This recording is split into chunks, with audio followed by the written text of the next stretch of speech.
Good afternoon and welcome to Visions for Success. Thank you so much for taking time out of your day to join me this afternoon.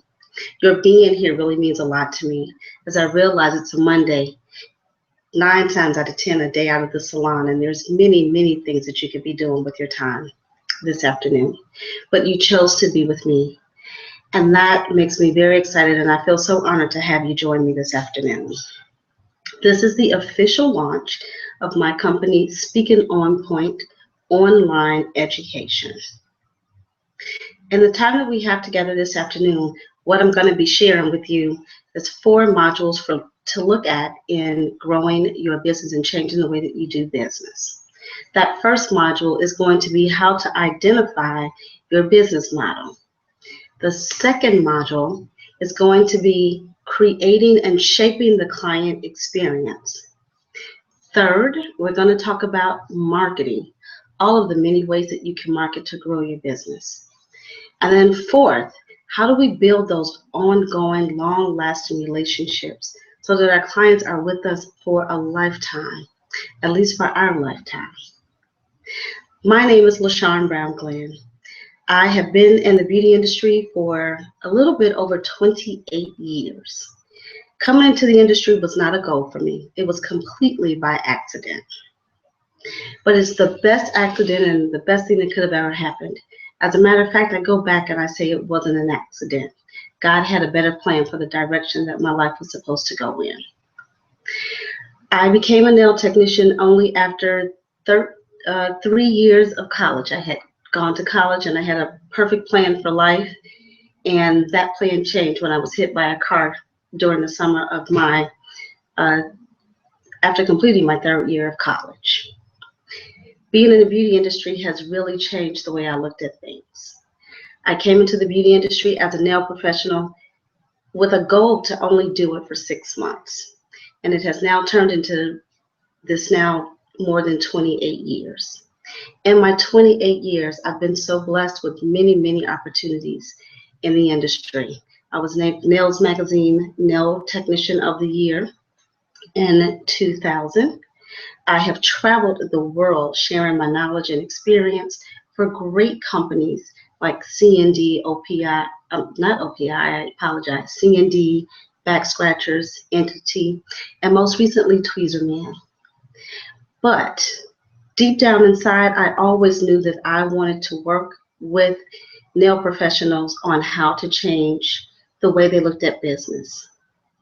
In our industry, we are not first and foremost. We don't come first to people's mind as to how we're going to proceed and how to move forward and really how to lift us up and support us.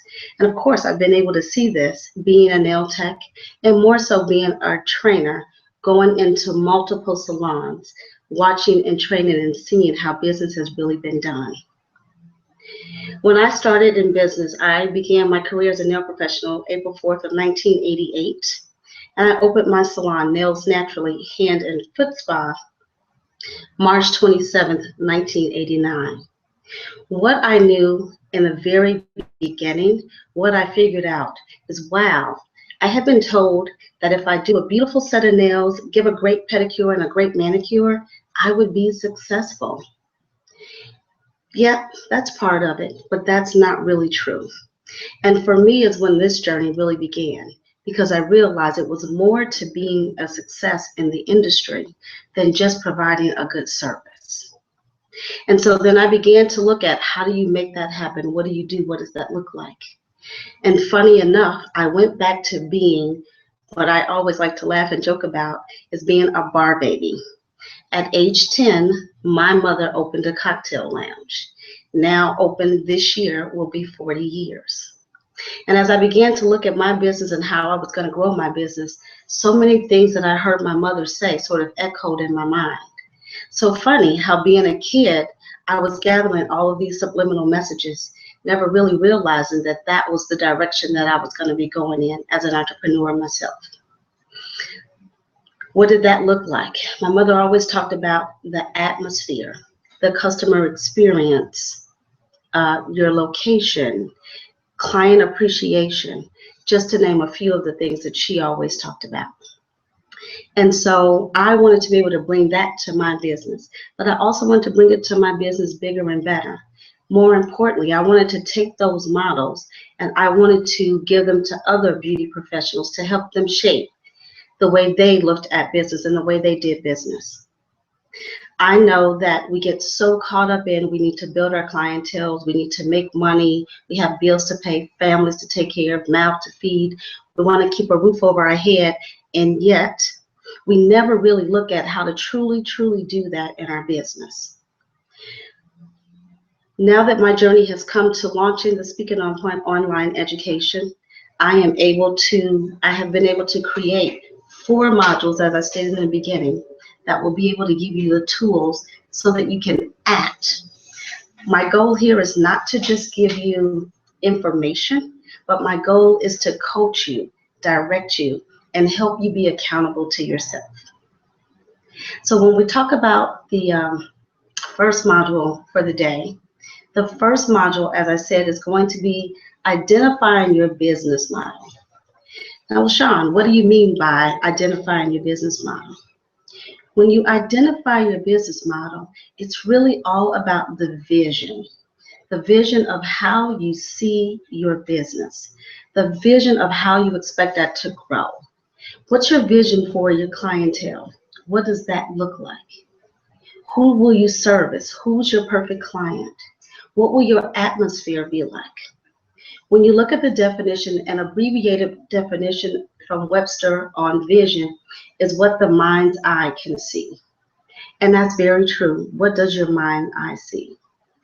For me and my business, I wanted to service a clientele that would accept me and my business, my skills, my talent. I wanted a clientele that would not question what my pricing was going to be. You didn't have to have a title or be somebody's wife. You just had to be someone that appreciated what I was going to bring. I also knew that in my business, I wanted to build a culture where women helped women. The girl power that we so often talk about. I wanted to build a business where we supported that. And that's been one of the key to my personal successes within my business and in the industry for the past 28 years.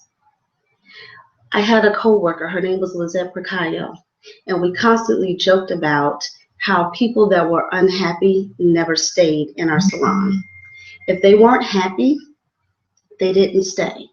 And it's because in our salon, we didn't give in to drama. We didn't give in to pity parties. What we wanted was to push you out of that. We didn't want you to have a pity party. And not that every day is perfect, we all have issues. But the challenge is how to deal with the issue and how to move past the issue. And that was always the goal that we had in our salon. And so, again, my vision was that I wanted to build a successful business. And I also wanted to build a staff that was going to aspire to do bigger, better, and greater things than I did. I wasn't looking for people to duplicate what I was doing. I was looking for people to find their own way. And along the way, I wanted to be able to help push them to reach their goals. I'm proud to say that In 28 years, I've had 4 nail technicians go out on their own and begin their own business. I've supported, pushed, guided, direct, coached them to do that. I held them accountable for their own dreams and their own visions for their lives and their family. And that's what I'm hoping to do through Speaking On Point online education. So as I said, you want to identify what your mission statement is for your business. Who do you want to service? What does that perfect client look like? Have you really looked at who you want that client to be?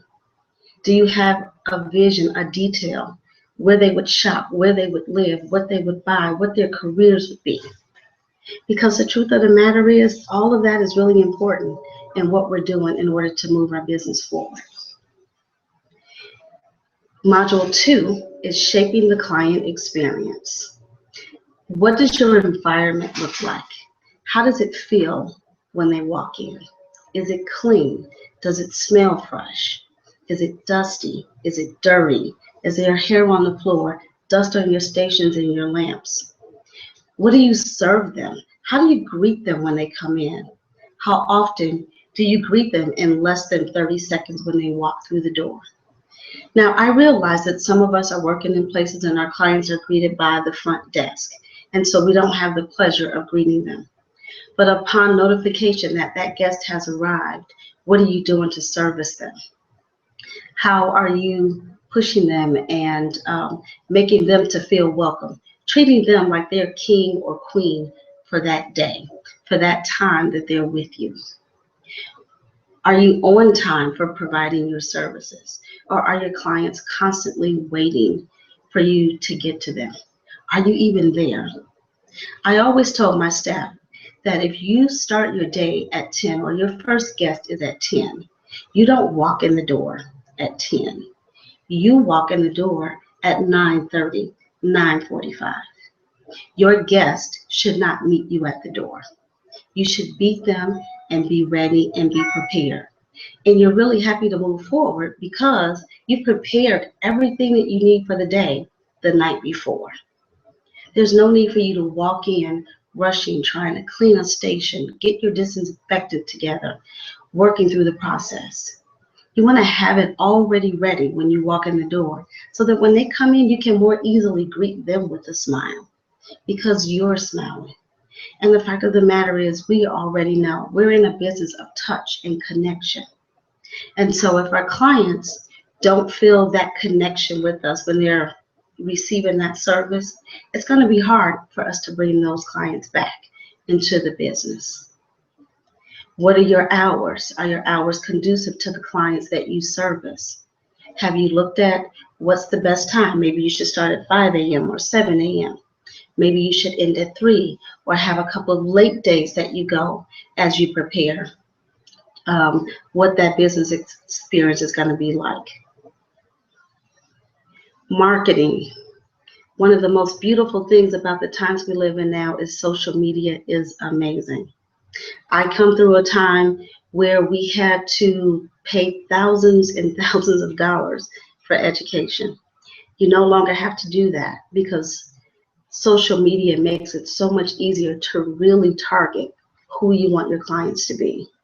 There's so many ways to look at how we're going to market to the clients that we want to service through social media. Now, that doesn't mean you don't still use direct marketing, because I truly still believe in direct marketing and that connection just as much as I believe in a handwritten thank you note. We've gotten away from those things, but I believe in handwritten thank you notes just as much as I believe in direct marketing. I'm not saying walk away from that, but you have social media, and the way that you use it is really going to be how you benefit and grow. When is the last time that you looked at your business and you thought about who you could cross-market growing your clientele with? For me, it's Dr. Mimar. Dr. Mimar is a doctor that's located directly across the street from my salon in downtown Chicago.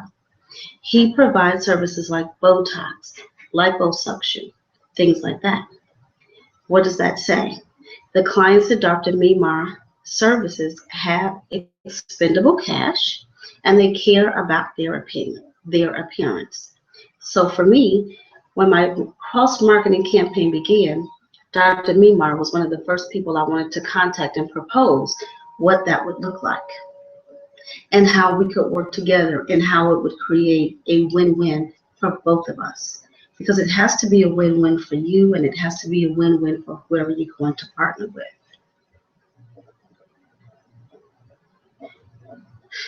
Have you put together a referral system? Have you put together something in your business that's a referral system? How do you reward your clients for that? I mean, think about it.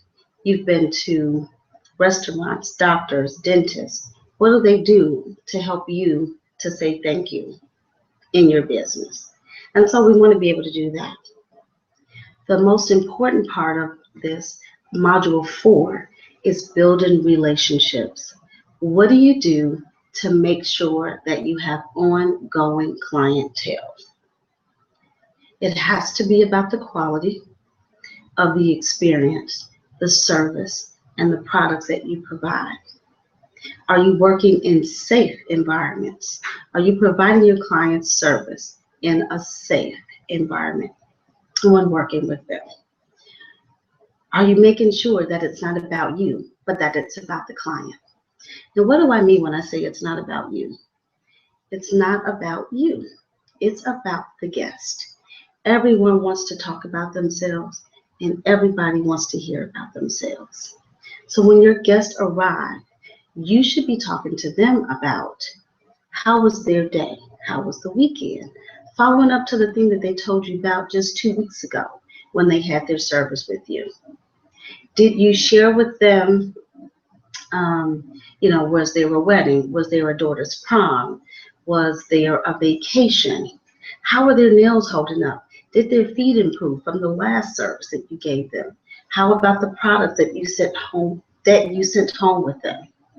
When you're with the guests, it should be about them. It shouldn't be about your night out on town, who you dated this week, the trouble you're going through. Now, don't get me wrong, I'm human. And yes, I have guests that are friends now. And do I share with them? Absolutely. To tell you anything different would not be true. But it's not about me. My belief is that when I cross the threshold of my business, when I walk through that door from the outside, once I go in, if I am having a bad day, I'm not allowed to take that bad day. When my staff worked for me, they were not allowed to bring their bad day. And we all have them. But when we get there, we have to cross over and remember that it's about the guests that we service. What are you doing for education? It's so important that you continue to learn. You want to learn from the industry. You want to learn from out of the industry. You want to read your trade magazines. I get multiple subscriptions. I read Nails Magazine. I read Nail Pro Magazine. I read Modern Salon. I read American Salon. That's what I read for the industry. Outside of the industry, I have a subscription to Harvard Business Review magazine.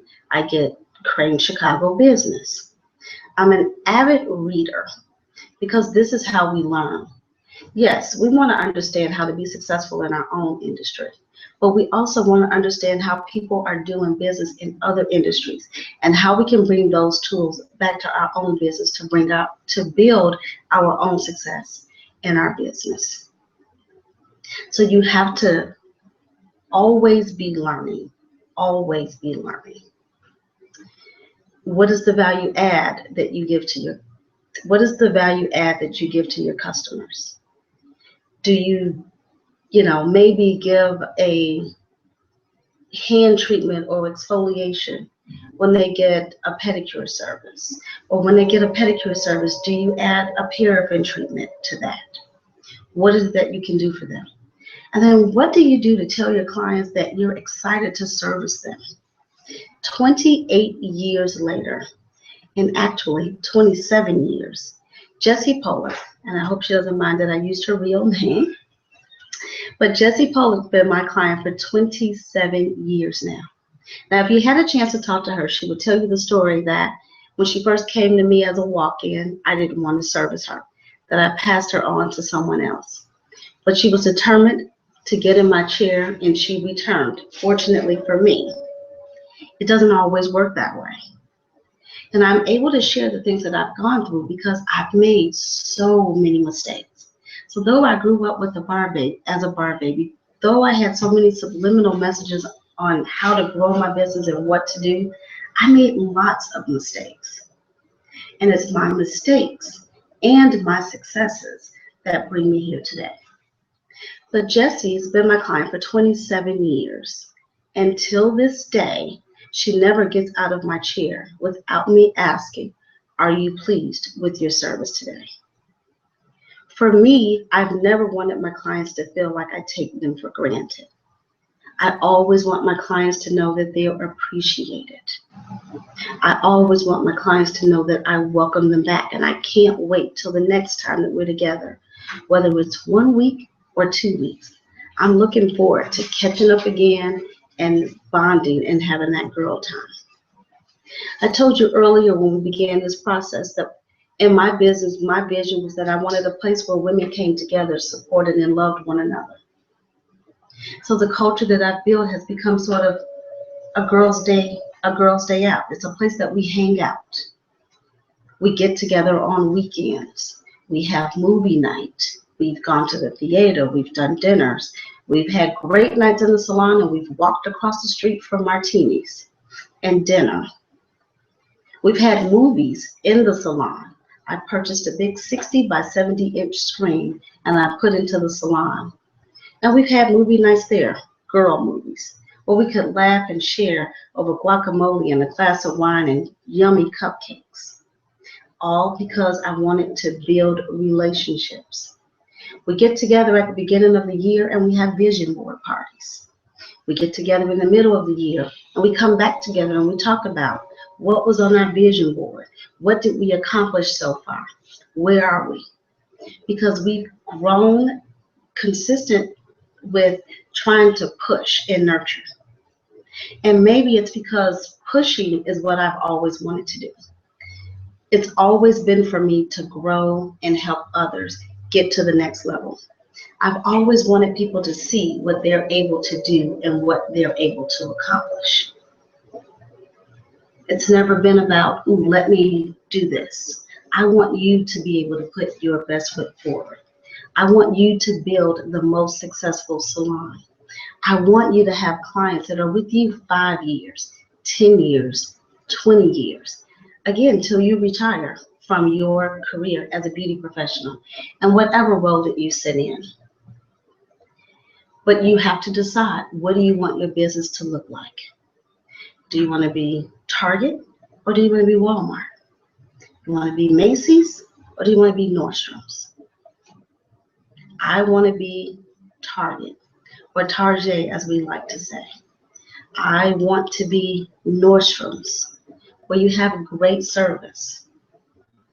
I want to be like a restaurant that I've enjoyed here for many years, Nick's Fish Market. This is a place that you go and you have dinner and they service you from the moment you walk through the door to the moment that you walk out of the door. The moment you walk in the door to the moment you walk out of the door. If you sit down and you have a glass of water, you can barely get your glass down on the table before someone's already back filling that glass. You're not looking around for someone to fill that glass or bring you something. You have someone that's right there. They're going to service it. You're not waiting for someone to come and take your plate away. They're right there. When you're done, your fork is down, someone's already moving in to take that plate away. You're not looking for the steak sauce or drawn butter or can I get a steak knife? Because they are so impeccable with their business from the moment you start to the moment you depart. And that's what I wanted to do for my business. So I challenge you to look at your business. What is the vision for your business? One of the basic quotes that we've all heard is, if you are getting the same results, you're doing the same thing, that's the definition of insanity. Are you frustrated in your business? Are you ready to make a change? When is the last time you had a new client? When was the last time you marketed for a new client? Who's the client that's been with you the longest? What do you do to bring your business in, and what do you do to keep the business there?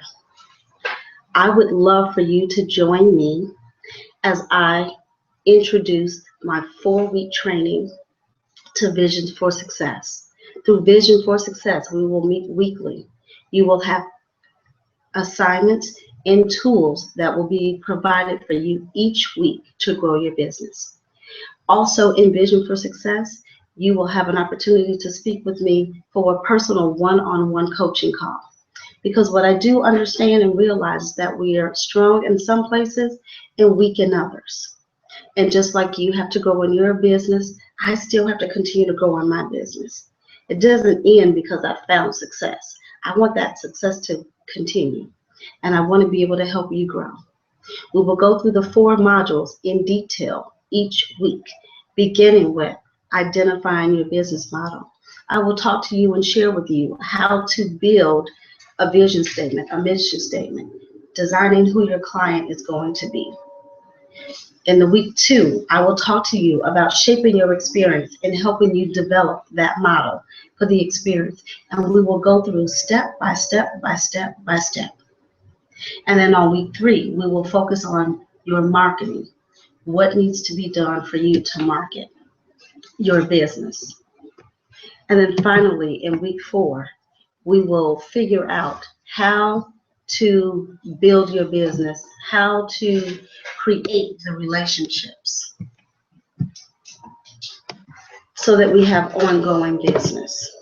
This program is going to begin for me on July 18th.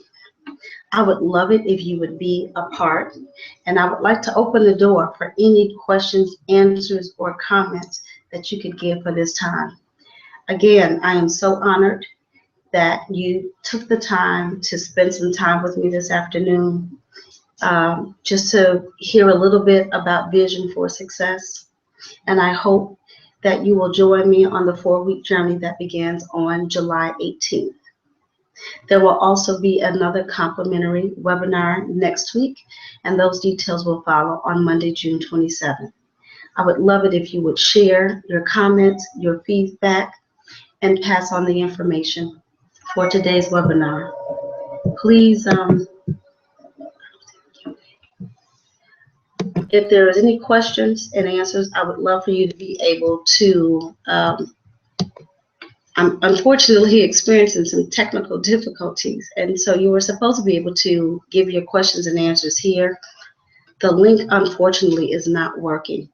If you could Facebook message me, that would be great. If you could send me a message in Facebook, if you have any comments you want to post, it would be great. Thank you again for joining me this afternoon, and have a wonderful day. Thank you. Bye for now.